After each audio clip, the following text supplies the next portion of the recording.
پر ایک تقریر پیش کرنے کے لیے مکتب اعظہ کی طالبہ نیہا فیروز پٹھان کو اس شعر کے ساتھ دعوت دیتا ہوں کہ بے عمل دل ہو تو جذبات سے کیا ہوتا ہے.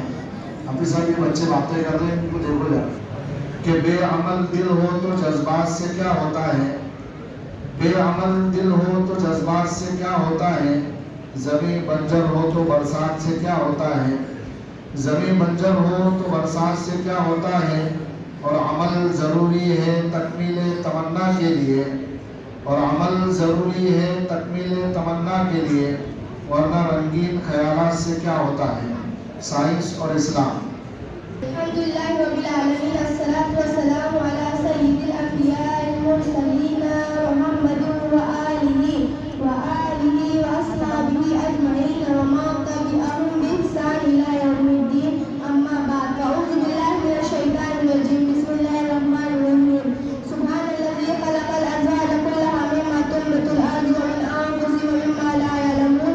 آج کے مسابقتی جلسے میں معلوم کرنا میں سے دل کو چھوتا ہوا ہمارے اسلام اور سائنس کے مطابق آپ حضرات کے سامنے نقاشائی کرنے کی ضرورت کرنے جا رہی ہوں دعا کے ساتھ کہ یا رب یہ التجا ہے کرم توبہ کرے، کہ یا رب یہ التجا ہے کرم توبہ کرے، کہ بعد زباں پہ جو دل کا اثر کرے. رازان اسلام، جس دور سے ہمارا گزر رہے ہیں سائنس اور ٹیکنالوجی کا دور یہ جاتا ہے.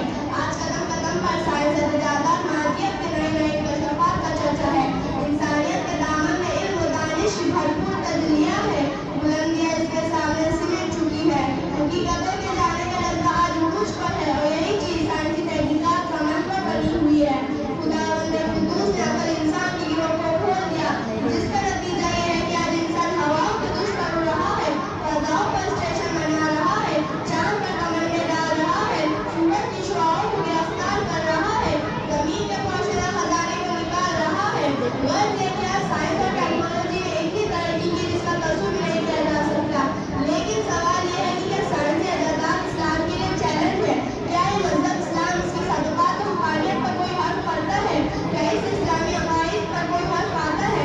نہیں، بلکہ اس سے اسلامی عقائد کی تائید ہوتی ہے، قرآنی تعبیر کی حقانیت کھول کر سامنے آتی ہے.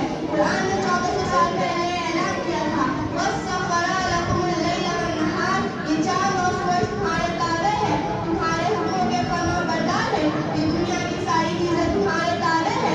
یہ بلند پہاڑ، یہ دریا، یہ شعاع، یہ بھاری مارتا ہوا سمندر، یہ پورا شوق موجے، یہ چمکتا ہوا چاند، یہ جگمگاتے ہوئے ستارے، یہ چڑھتا ہوا سورج، یہ چرند وہ پرند، یہ وہ سیر، سب کے سب تمہارے تابع ہے، تمہارے غلام ہیں. لوگوں نے تعجب کا اظہار کیا، کہا کہ ماں اقسام ہے، بھلا یہ کیسے ممکن ہو سکتا ہے؟ کروڑوں میل اونچائی پر طلوع ہونے والا سورج، ہزاروں میل کی بلندی پر چمکنے والا چاند تمہارے تابع کیسے ہو سکتے؟ چاند اور ستاروں پر کمریں ڈالنے والے سائنسدانوں نے یہ ثابت کر دیا کہ قرآنی دعویٰ بالکل صحیح ہے.